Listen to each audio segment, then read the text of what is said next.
10. The Great Khali. The Great Khali was somewhat intimidating. The Indian monster came out and confronted the Undertaker, knocking the Deadman out with one dismissive waft of his giant paw. The announcers of course spoke of never seeing Taker dominated like that, and the cycle repeated itself once more. Khali was soon moved into a comedic babyface role, where his mobility worsened. His scariest time may very well have been his days as the Punjabi Playboy. 9. Hidden right. His gimmick was that of a psychopath under the control of Paul Heyman, who would run in and interrupt matches on a whim, reciting hateful poetry all the while. It is that last point that pretty much cancels out any potential fear factor Heidenreich may have had. Don't get me wrong, poetry can be terrifying, but the big man's delivery and presentation left a lot to be desired. 8. Nails. Nails appeared in the WWF for approximately 5 minutes in 1992, with the character serving its purpose in a single feud with the Big Boss Man before disappearing off the face of the planet not long after. The feud ended at Survivor Series that year, when Boss Man defeated Nails in a nightstick match. The abusive law enforcement won out over the downtrodden wrongly accused once again. 7. Braun Strowman. The man is absolutely huge, a giant in a land of big men. A former strongman champion, Braun Strowman simply has muscles in places that ordinary men do not have places. He is 8% hair, 90% muscle, and 2% growing muscle. The thing with Strowman, however, is that he simply has the kindest ties in all of professional wrestling. 6. Mordecai. Real name Kevin Furted. It was peculiar, a little intriguing, and aesthetically striking.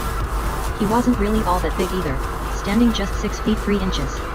For reference, this is just an inch taller than CM Punk. 5. Kamala.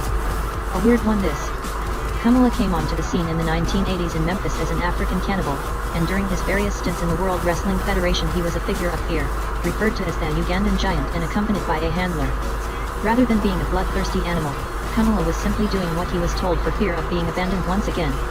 His own fear was real, a symptom of his life choices catching up on him. He wasn't a beast, he was just forced to be one. 4. Giant Silva. Giant Silva was never once portrayed as a fearsome monster during his time in the World Wrestling Federation. A former basketball player, even competing in the 1988 Olympics, the Brazilian signed with the WWF in late 1997 and made his way onto WWF TV the following year. The Attitude Era saw the WWF embrace modern popular culture, and by that point psychological fear had overtaken good old-fashioned fear of big monsters. 3. Snitsky. No matter how hard they tried, the WWE just couldn't make a true monster out of the man known as Gene Snitsky. He was introduced to the WWE Universe in autumn 2004, hitting Kane with a chair and causing the big red monster to fall into Lita, who was then pregnant but subsequently lost the baby. 2. Isaac Yankem D.D.S. We all remember the fear we faced as children when the word dentist was mentioned. It conjured up images of drills and cotton wool, of an all too sterile environment full of anthropomorphous teeth and toothbrushes. The dentist was the stuff of nightmares. Which makes it all the more amusing than that an evil wrestling dentist would be, well, so toothless. Before finding far more fear as Kane, Glenn Jacobs was Isaac Yankem D.D.S, an evil dentist brought to the World Wrestling Federation by Jerry the King Lawler. 1. Giant Gonzalez. Is Giant Gonzalez the tallest professional wrestler ever?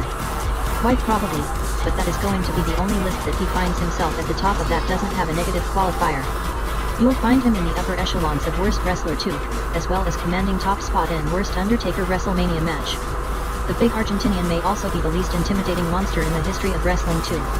After competing in WCW as El Gigante, Gonzalez came into the WWF in 1993 with Harvey Whip Clement as his manager, and that was as good as it got. He arrived on the scene at the Royal Rumble that year, wearing a full bodysuit with airbrushed muscles. Despite standing a frankly astonishing 8 feet tall, even as an 8-year-old kid it was hard to take him seriously as a monstrous threat.